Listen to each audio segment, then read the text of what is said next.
మేషరాశి వారికి ఈ వారం బాగుందని చెప్పవచ్చు. ఆర్థిక అంశాలు అనుకూలంగా ఉంటాయి. అయితే ఖర్చులు కూడా అధికంగానే కనిపిస్తున్నాయి. వృత్తి ఉద్యోగాల పట్ల మీకున్న నమ్మకం పెరుగుతుంది. సహోద్యోగులతో మీకున్న రిలేషన్షిప్ బాగుంటుంది. పేరు ప్రఖ్యాతలు లభిస్తాయి. అనుకున్న పని సాధించగలుగుతారు. అయితే చిన్న చిన్న ఆటంకాలు కూడా ఎదురే అవకాశాలు గోచరిస్తోంది. ఖర్చులు అధికంగా ఉంటాయి. అవసరమైతే తప్ప ఖర్చు పెట్టకండి. వినోద యాత్రలు చేసే అవకాశం గోచరిస్తోంది. బంధుమిత్రులతో కలిసి ఆనందంగా గడుపుతారు ఈ వారం. వ్యాపారస్తులకు ఈ వారం వ్యాపారపరంగా లాభసాటిగా ఉంటుంది. అనుకున్న పనులు సకాలంలో పూర్తి చేయగలుగుతారు. అనుకున్న లాభాలు కూడా సకాలంలో వస్తాయి. ఏ విషయాన్ని సరే తొందరపడకుండా ఒక నిర్ణయానికి వచ్చి ముందుకు వెళ్ళడం చెప్పదగినది. ప్రతి చిన్న విషయాన్ని ఆలోచించి నిర్ణయాలు తీసుకోండి. జ్యువెలరీ వ్యాపారస్తులకు, పూజా సామాగ్రి, వస్త్ర వ్యాపారస్తులకు ఈ వారం బాగుందని చెప్పవచ్చు. రియల్ ఎస్టేట్ వారికి ఈ వారం కొంచెం అనుకూలంగా లేదు. రావాల్సిన ధనం పెట్టుబడి రూపంలోనే ఉంటుంది. చేతికి మటికి అందదు. ఏ విషయమైనా సరే 1-4 సార్లు ఆలోచించి ముందుకు వెళ్ళండి. సత్ఫలితాలు గోచరిస్తున్నాయి. వివాహం కాని వారికి ఈ వారం వివాహ ప్రయత్నాలు చేయవచ్చు. మంచి సంబంధం కుదురుతుంది.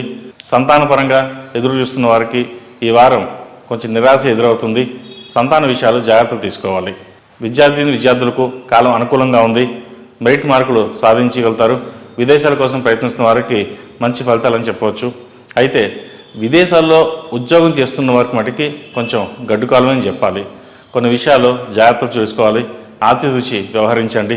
విదేశీ వ్యవహారాలు అనుకూలంగా ఉన్నా ఏదో ఒక తెలియని భయం వెంటాడుతుంది.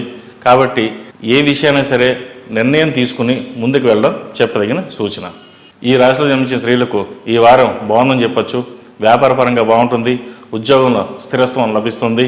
ఏ పని చేసినా సకాలంలో పూర్తి చేయగలుగుతారు. అలాగే అందరినీ మన్నలు పొందగలుగుతారు.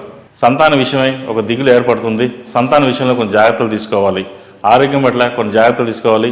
ఏ విషయాన్ని సరే అతిగా ఆలోచించడం వల్ల ఇబ్బందులు ఏర్పడే అవకాశం గోచరిస్తుంది. సహోదరి మధ్య మంచి సఖ్యత ఏర్పడుతుంది. రావాల్సిన ధనం సకాలంలో చేతికి అందుతుంది. అలాగే ఖర్చు కూడా అవుతుంది. కాబట్టి వచ్చిన ధనాన్ని పొదుపు చేసి ఇల్లు కానీ, ఫ్లాట్ కానీ లేదా బంగారంలో ఇన్వెస్ట్మెంట్ చేయడం అనేది చెప్పదగిన సూచన. ఈ రాశిలో జన్మించిన వారికి కలిసి వచ్చే సంఖ్య 6, కలిసి వచ్చే దిక్కు తూర్పు, కలిసి వచ్చే రంగు నేవీ బ్లూ. తదుపరి వృషభ రాశి.